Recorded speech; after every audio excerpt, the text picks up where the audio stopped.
Yo, Antipolo Pride, Mayor Respected, Eugenio You're now Redor. listening to Dance to the Vanguard Productions.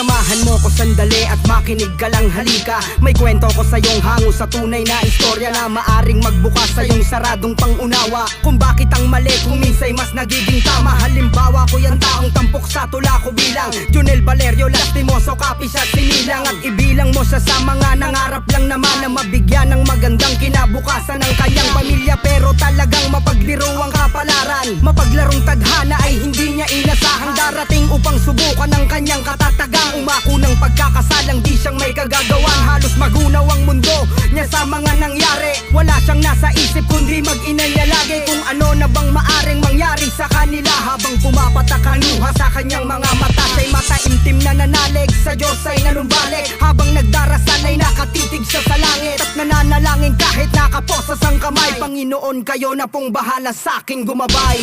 Minsan ay di mo na maintindihan ang mga nangyayari sa iyong kapaligiran.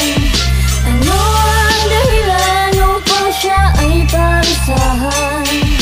Ano ang kasalanan ni Junel Valerio Agosto 7, 2008 sa loob-loob niya. Bakit kailangan niyang danasing magtiis sa oblo kahit na wala siyang kinalaman sa binibintang nila? Mahirap man ay nagpasan pa rin siya ng krus ng iba. Nakakapanginig laman, wala silang alam kundi mang argabyado ng alam nilang walang kalaban-laban. Kahit di ko natukuyin ng malinaw, alam mo kung sino ang tinutukoy kong halimaw. Nasukdulang nagdeen sa kanyang di makatarungan, kinarma siya agad at namatay din kalaunan. At nauna siyang hinila ng impyerno pababa. Patunay na sa mundong to lahat ng sobra'y masama. Siya na rin mismong gumawa ng paraan kung paano magpapakatatag sa panahong pabago-bago na ang ihip ng hangin ngayon ay di na permanente. Kumporme na ngayon sa sitwasyon ng pagdepende. Minsan ay di mo na maintindihan ang mga nangyayari sa iyong kapaligiran. Ano ang dahilan upang siya ay parusahan?